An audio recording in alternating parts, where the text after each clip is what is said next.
ପୂର୍ବତନ ମାଲକାନଗିରି ଜିଲ୍ଲାପାଳ ସୋମେଶ କୁମାର ଉପାଧ୍ୟାୟଙ୍କୁ ବିଦାୟ ଦେବା ସମୟରେ ଜିଲ୍ଲା ଆଦିବାସୀ ମହାସଂଘର ସଦସ୍ୟମାନେ ଅତ୍ୟନ୍ତ ଭାବବିହ୍ୱଳ ହୋଇ କାନ୍ଦି ପକାଇଥିଲେ। ଜିଲ୍ଲାପାଳଙ୍କ ବାସଭବନ ପରିସରରେ ଆୟୋଜିତ ଏହି କାର୍ଯ୍ୟକ୍ରମରେ ଏକ ଭାବପ୍ରବଣ ପରିବେଶ ସୃଷ୍ଟି ହୋଇଥିଲା। ଶ୍ରୀ ଉପାଧ୍ୟାୟଙ୍କ ସ୍ନେହୀ ବ୍ୟବହାର, ଜିଲ୍ଲାର ଉନ୍ନତି ପାଇଁ ତାଙ୍କର ନିରନ୍ତର ପ୍ରୟାସକୁ ମନେ ପକାଇ ସେଠାରେ ଉପସ୍ଥିତ ଥିବା ହରିବନ୍ଧୁ ଗୋଲରୀ, ଜରାସବର ମାଡ଼ି, ପ୍ରଭାକର ଅନ୍ତାଳ, ଘେନୁ ମୁଦୁଲି, ବନ୍ଧୁ ମୁଦୁଲି, ଗୋପୀ ପାଙ୍ଗି, ସନାତନ କୌଆସୀ, ସୋମା ମାର୍କାମୀ, ମୁକା ମାର୍କାମୀ ସମସ୍ତେ ଆଦିବାସୀ ନେତୃବୃନ୍ଦ ନିଜ ନିଜ ଆଖିର ଲୁହ ରୋକିପାରିନଥିଲେ। ତାଙ୍କ ସ୍ୱଳ୍ପ ଦିନର କାର୍ଯ୍ୟକାଳ ସମୟ ମଧ୍ୟରେ ମାରିୱାଡ଼ା ଗ୍ରାମର 39 ଜଣ ହିତାଧିକାରୀଙ୍କୁ ଘରଡିହ ଜମି ଦଖଲ ଦେଇ ସେମାନଙ୍କ ଜୀବନରେ ଆଶାର ଆଲୋକ ଭରିଥିଲେ।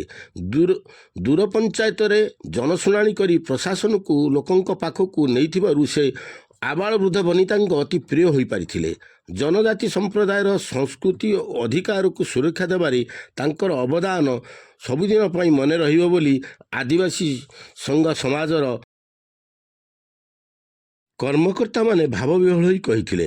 ଜନଜାତି ସମ୍ପ୍ରଦାୟର ସଂସ୍କୃତି ଅଧିକାରକୁ ସୁରକ୍ଷା ଦେବାରେ ତାଙ୍କର ଅବଦାନ ସବୁଦିନ ପାଇଁ ମନେ ରହିବ। ଶେଷରେ ପାରମ୍ପରିକ ବାଜା ଓ ନୃତ୍ୟର ତାଳେ ତାଳେ ବିଦାୟ ଦିଆଯାଇଥିଲା ମଧ୍ୟ ସେମାନଙ୍କ ଆଖିରେ ଥିବା ଲୁହର ଧାର ଶ୍ରୀ ଉପାଧ୍ୟାୟଙ୍କ ପ୍ରତି ଗଭୀର ଭଲ ପାଇବା